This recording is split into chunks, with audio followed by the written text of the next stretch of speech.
யாழ்ப்பாணத்தில் உள்ள ஆலயத்தில் யானை தாக்கியதில் குழந்தை உள்ளிட்ட 3 காயமடைந்த நிலையில் யாழ் போதனா வைத்தியசாலையில் அனுமதிக்கப்பட்டிருப்பதாக தெரிவிக்கப்பட்டிருக்கிறது. இந்த சம்பவம் ஆலய வளாகத்திலே மஞ்சள் திருவிழாவின் போது இடம்பெற்றிருப்பது பெரும் பரபரப்பை ஏற்படுத்தி இருக்கிறது. இது தொடர்பாக விரிவாக பார்க்கலாம். அதற்கு முதல் ஏகே ரிப்போர்ட் எனப்படுகின்ற இந்த யூடியூப் சேனலை சப்ஸ்கிரைப் செய்து கொள்ளுங்கள். அதனைத் தொடர்ந்து பெல் பட்டினை கிளிக் செய்வதன் ஊடாக நான் போடுகின்ற ஒவ்வொரு காணொளிகளையும் நீங்கள் உடனுக்குடன் பார்த்து கொள்ள முடியும். நான் நடராசா ஜெயகாந்தன். தற்பொழுது விடயத்திற்கு செல்லலாம். யாழ்ப்பாணம் தாவடி பகுதியில் இருக்கின்ற ஆலயம் ஒன்றிலே திருவிழா இடம்பெற்று வருகின்றது. இந்த நிலையில் தான் நேற்றைய தினம் மஞ்சள் திருவிழா இடம்பெற்றிருக்கின்றது. இந்த நிலையில் இந்த திருவிழாவிற்காக யானைகள் அங்கு கொண்டு வரப்பட்டிருக்கின்றன. அதாவது தென்னிலங்கையிலிருந்து யானைகள் இவ்வாறு குறித்த ஆலயத்திற்கு திருவிழாவிற்காக கொண்டு வரப்பட்டதாக கூறப்படுகின்றது. இவ்வாறான சூழ்நிலையில் மஞ்சத்திற்கு முன்பாக யானை வந்து கொண்டிருந்த போது தீப்பந்தத்தை பிடித்திருக்கின்றார்கள். அதன் போது யானைக்கு மதம் பிடித்திருக்கின்றது. அப்போது அந்த யானை ஆக்ரோஷமாக நடந்து கொண்டதில் குழந்தை உள்ளிட்ட 3 படுகாயமடைந்திருப்பதாக தெரிவிக்கப்பட்டிருக்கின்றது. இதிலே குழந்தையும் 2 பெண்களும் இவ்வாறு காயமடைந்ததாக கூறப்படுகின்றது. அதை தவிர ஒரு பெண்ணின் பாதம் சிதைந்து போயிருக்கின்றது. அது தொடர்பான வீடியோ காட்சிகளும் வெளியாகி பரபரப்பை ஏற்படுத்தி இருக்கின்றது. ஆரம்பத்தில் இந்த சம்பவத்தில் 2 பெண்கள் காயமடைந்திருப்பதாகத்தான் கூறப்பட்டது. ஆனால் அதற்கு பிறகாக யாழ்ப்பாணத்தில் இருந்து வெளிவருகின்ற செய்திகளின் மூலம் ஒரு குழந்தையும் இதன் போது காயமடைந்திருப்பதாகவும் அதனைத் தொடர்ந்து யாழ் போதனா வைத்தியசாலை சிகிச்சை பெற்று வருவதாகவும் கூறப்பட்டிருக்கின்றது. ஆலயம் ஒன்றில் நடந்த இந்த சம்பவம் என்பது அப்பகுதியிலே பெரும் பரபரப்பை ஏற்படுத்தியதுடன் பெரும் சோகத்தையும் ஏற்படுத்தி இருக்கின்றது. இன்று யாழ்ப்பாணத்தில் பல ஆலயங்களில் நாங்கள் பிரம்மாண்டமாக திருவிழா செய்ய வேண்டும் என்று நினைத்து ஒவ்வொரு விடயங்களையும் அவர்கள் பிரம்மாண்டமாக செய்கின்றார்கள். அந்த வகையில் வான வேடிக்கையாக இருக்கலாம், அல்லது ஏனைய விடயங்களாக இருக்கலாம், அல்லது தென்னிந்தியாவிலிருந்து இசைக்கலைஞர்களை கொண்டு வந்து ஆலயத்தில் இசை நிகழ்ச்சி நடத்துவதாக இருக்கலாம். இதை அனைத்துமே அவர்களுக்கு ஒரு கௌரவ பிரச்சனையாக போய்விட்டது. அதாவது பக்கத்தீவுரை விட நாங்கள் பெரிதாக செய்ய வேண்டும், அதனை தவிர அந்த சாதிக்காரரை விட இந்த சாதிக்காரர் செய்ய வேண்டும் என்று பல்வேறுபட்ட பிரச்சனைகள் அங்கு நிலவுகின்றது. இதனால் திருவிழாவை அவர்கள் பிரம்மாண்டமாக நடத்துகின்றார்கள். அந்த சந்தர்ப்பத்தில் தான் இவ்வாறு யானைகள் எல்லாம் தென்னிலங்கையிலிருந்து கொண்டு வரப்படுகின்றது. அங்கிருந்த சூழல் வேறு, அங்கு திருவிழாக்களில் பயன்படுத்தப்படுகின்ற போது அந்த யானை அதற்கு பழக்கப்பட்டிருக்கும். திடீரென்று இங்கு கொண்டு வந்து இங்கு இருக்கின்ற முறைக்கு அதனை செய்கின்ற போது சில விடயங்கள் யானைக்கு ஒவ்வாத விடயங்களாக இருக்கும். அதை விட மிருகங்களை கொண்டு வந்து இவ்வாறு செய்வதன் ஊடாக மிருகங்கள் எப்போது என்ன செய்யும் என்று தெரியாது. இதன் மூலமாக பக்தர்களுக்கும் ஆபத்து இருக்கின்றது. அதை பக்தர்களுக்கான பாதுகாப்பு, இவ்வாறு யானைகளை கொண்டு வருகின்ற போது பக்தர்களின் பாதுகாப்பு தொடர்பாக எந்தவித நடவடிக்கை எடுக்கப்படுகின்றது என்ற கேள்வி இருக்கின்றது. இவ்வாறான சம்பவங்கள் இங்கு மட்டுமில்லை, தென்னிலங்கையிலும் பல நேரங்களில் நடந்திருக்கின்றது. அதாவது பௌத்த விகாரையில் வெசாக் தினங்களில் எல்லாம் யானை இவ்வாறு மதம் கொண்டு அங்கே பெரிய பிரச்சனைகளை உருவாக்கிய சம்பவங்கள் எல்லாம் இருக்கின்றது. அப்படி இருக்கின்ற போது ஏன் இதனை தொடர்ந்து செய்கின்றார்கள் என்கின்ற கேள்வி இருக்கின்றது. தொடர்ந்து யானையால் பிரச்சனைகள் வருகின்றது. அதுவும் ஒரு உயிரினம், அது எந்த நேரத்தில் என்ன செய்யும் என்று தெரியாது. அப்படி இருக்கின்ற போது இது தொடர்பாக கொஞ்சம் கரிசனை கொள்ள வேண்டும். அதை தாண்டி ஒரு ஆலய திருவிழா என்பது ஒரு பாதுகாப்பானதாகவும் மகிழ்ச்சியானதாகவும் அமைய வேண்டுமே தவிர இவ்வாறு ஆபத்தானதாக அமையக்கூடாது. தற்செயலாக சில சம்பவங்கள் இடம்பெறுவது என்பது வேறு, இவ்வாறான சம்பவங்கள் என்பது வேறு. இன்று அந்த பெண்ணின் பாதங்கள் சேவடைந்த நிலையிலே அந்த பெண் நிலத்திலே குந்தி இருக்கின்றார். அப்போது மற்றொரு பெண் அந்த பெண்ணை கட்டி அணைத்துக் கொண்டு யாருக்கோ தொலைபேசி மூலமாக தொடர்பு கொண்டு கொண்டிருக்கின்றார். இவற்றையெல்லாம் பார்க்கின்ற போது மனம் வேதனை அடைகின்றது. எனவே ஆலயத்திற்கு செல்லுகின்றோம், நிம்மதியாக இருப்போம், சந்தோஷமாக இருப்போம் என்றுதான் அவர்கள் சென்றிருப்பார்கள். இந்த சூழ்நிலையில் இவ்வாறு குழந்தை உள்ளிட்ட 3 இப்படி ஒரு அனர்த்தத்துக்கு முகம் கொடுத்திருக்கின்றார்கள் என்பது மிகவும் மனவேதனைக்குரிய விடயமாகத்தான் இருக்கின்றது. மீண்டும் ஒரு காணொலி சந்திக்கின்றேன். நான் நடராசா ஜெயகாந்தன்.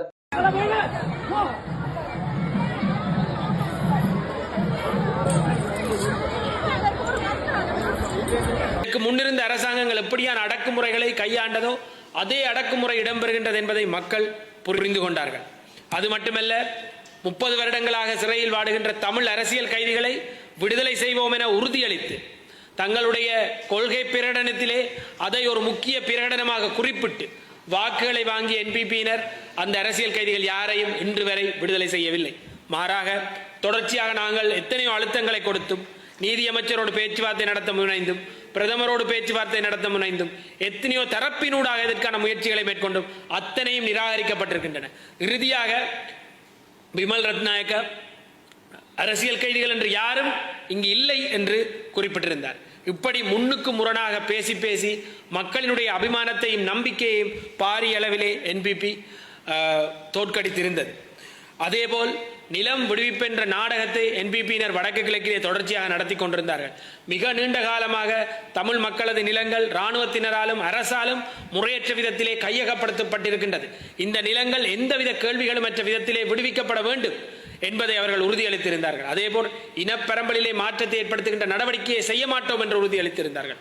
மாறாக நிலங்களில் ஒரு சிறு பகுதிகளை விடுவித்துவிட்டு அதனையும் இரவில் பூட்டி வைத்துக் கொண்டு வீதிகளை விடுவித்து அதையும் நேரம் குறிப்பிட்டு விடுவித்து ஒரு கட்டுப்பாட்டையும் ஒரு அடக்குமுறையை மக்களின் மேல் திணித்துக் கொண்டிருந்தார்கள். இந்த சம்பவத்திற்கு நடுவிலே சுற்றறிக்கையின் ஊடாக வர்த்தமானியின் ஊடாக 5400 ஏக்கர் நிலத்தை 3 மாதத்திற்குள் உரிமை கோராவிட்டால் நாங்கள் கையகப்படுத்துவோம் என்று வர்த்தமானியில் அறிவித்திருந்தார்கள். இந்த அறிவித்தலுடைய விளைவு என்ன? 3 மாதத்திற்குள் இத்தனை காலம் இடம்பெற்ற போரினால் வெளியில் சென்றவர்கள் வந்து தங்களுடைய நிலங்களை அடையாளம் காட்ட முடியுமா? நிலங்கள் வடக்கு கிழக்கிலே எப்படி இன்று இருக்கின்றது என்பதை முதலில் இவர்கள் புரிந்து கொள்ள வேண்டும். அரசாங்கத்தினுடைய படையினரால் எத்தனை நிலங்கள் கையகப்படுத்தப்பட்டிருக்கின்றது? நிலங்களை கைவிட்டு சென்றவர்கள் எத்தனையோ பேர் வெளிநாட்டில் இருக்கின்றார்கள். நிலங்களினுடைய உடைமையை குறிப்பிடுவதற்காக இருக்கக்கூடிய ஆவணங்களை தொலைத்தவர்கள் இருக்கிறார்கள்.